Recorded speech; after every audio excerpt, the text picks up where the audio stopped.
So the final thing we're going to talk about this week is Dave. We're All Alone in This Together came out last Friday, and has been very, very successful for Mr. Dave Omoregi himself. And he actually secured himself a #1 with his album and it actually looks very good, like very, very good for him. And he actually has his album, I should say, has the biggest opening week of 2021, selling 74,000 with his latest release, which is actually bigger than Olivia Rodrigo's Sour, which only sold 51,000 copies. So again, it leads into a very good look for Dave. You know what I mean? Dave now has boosted his look in the official charts by stats, and people are going to double down and say this album's a classic. To be honest with you, if I'm being very, very real, I actually prefer Psychodrama. A lot of songs that people are gassing off this album, I don't think they're that good. If I think about it, I think Verdansk, which was the highest one from the songs we hadn't heard before the album, was #4.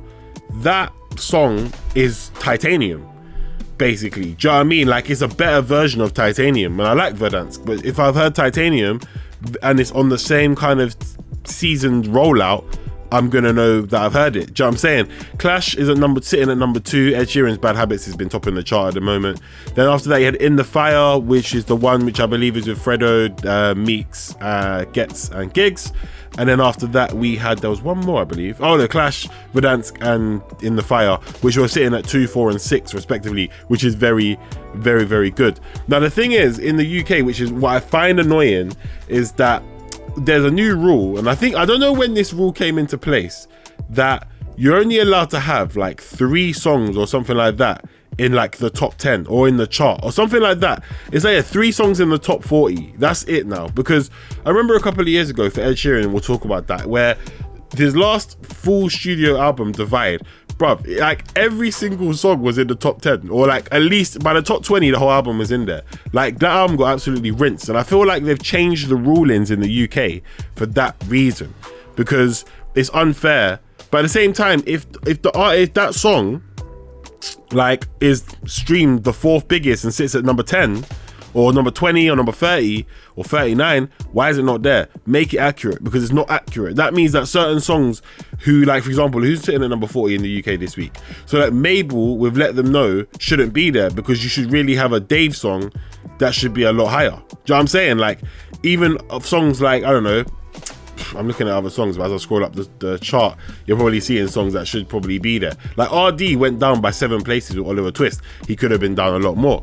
Even Lil Nas X, his song only hit 13 in the chart. Do you know what I mean? Compared to Montero, compared to the other song that came out between Industry Plant and Montero. I can't remember what it's called. I forgot it now. But that's the thing. Dave's album should have had more entries in there, which makes it very jarring, because you want to see the accurate reflection of what happens in a week in the music. But it is what it is. Now, let's talk about the part where I wanted to talk about, which is Dave's album a classic? We're All Alone in This Together. People are too quick to use the terminology classic in this day and age. I know we live in a fast-paced time.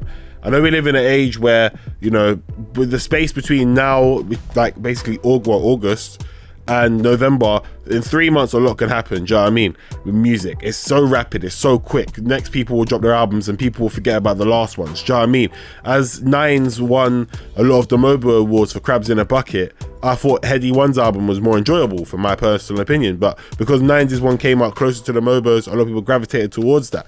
So when you look at this, I view Dave's new album in the same light as J Huss's album that came out last year, January last year. I feel like it's the same type of album. It's really solid. No one's really got any criticism for it, but will a lot of these songs hit in a year's time? Now, I was on the way to the wedding yesterday when we was in the car, and because it was basically me, the best man, another groomsman, and then the groom in the car, and we were driving to the venue. I got charged because obviously everyone knows I work in music and I DJ and all that. I got charged, and I knew they wanted Afro beats, but I didn't have that much on my phone. But I got us to the venue, fine. I mean, I was struggling at one point. I was worried I'd have to go on YouTube, white tee and all that.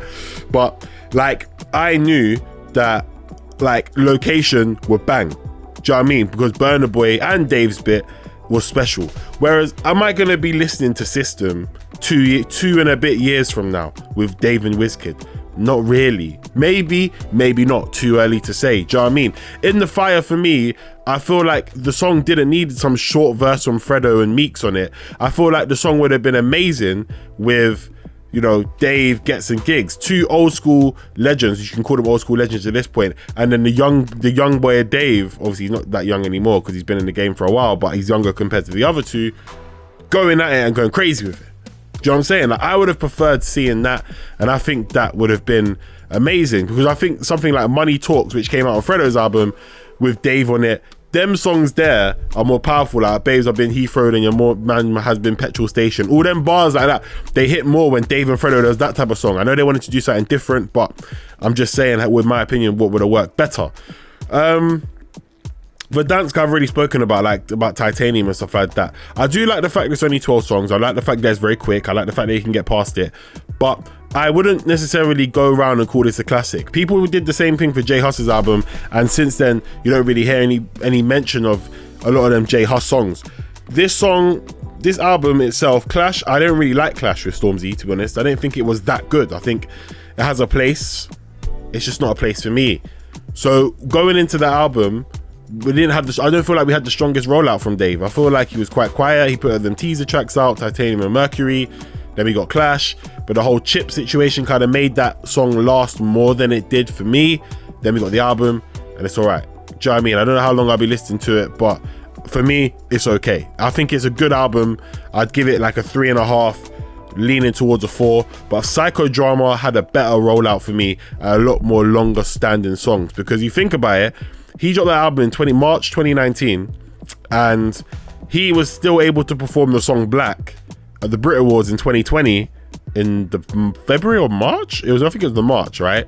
And the song still banged because of the performances. I don't see that many songs that Dave could use now. Don't get me wrong, I like the fact that he called out certain organizations and certain things on the album, but like the Psychodrama seemed to hit more. You had the rollout of Streatham, you had the rollout of Location. I can't remember any, like even like Screwface Capital and stuff like that. Those songs, like I'll still play them now and they'll still bang. For this album, I just don't have that same feeling, do you know what I mean, towards it. So I'm not sure, innit. I feel like it's like I said, a solid album, but I do feel like in a sense it could have been different. Do you know what I mean? I think it's going to be interesting to see what happens in the next couple of weeks and months. But for me right now, I'm not calling it a classic until I see a development of it. And classics are classics and albums that still stand the test of time. For me, minimum 5 years. So if I'm still doing the podcast in 2026, we'll come back to it. You know what I'm saying, guys? We'll come back to it. We'll talk about it. Do you know what I'm saying? But anyway, I'm out of the building. I'm going to keep it moving right about now. Thank you guys for looking into the podcast each and every single time. Appreciate it as always. I'm gonna love you guys. I'm gonna leave you guys. Make sure you follow me on socials at Myles McCaulskey, MYLESMCCAULSKEY. My WhatsApp, I don't even know if you guys can hear that in the background. It's going crazy for some reason, so I'm gonna go check that. But guys, follow me on socials. Keep updated with what I'm doing. I'm gonna be posting some of these wedding pics up soon because the drip was looking real. You know, I can't even lie. The drip was looking real. Enough people kept calling me chief, and I got my beard cut last Sunday, and it held out all the way through for a week. I don't know if it will hold out for next week's wedding, but I'm gonna have to make it happen. You know what I'm saying? I got another outfit. I got 2 more outfits I gotta get into. And then after that, I'm hitting gym from Monday. So, you know, there was there, you know, it has to be done. Anyway, I'm going to leave you guys because I can keep talking for longer and I'm not going to do that. Take up too much of your time. Do you know what I mean? Anyway, guys, I'll see you next week in a bit. Peace.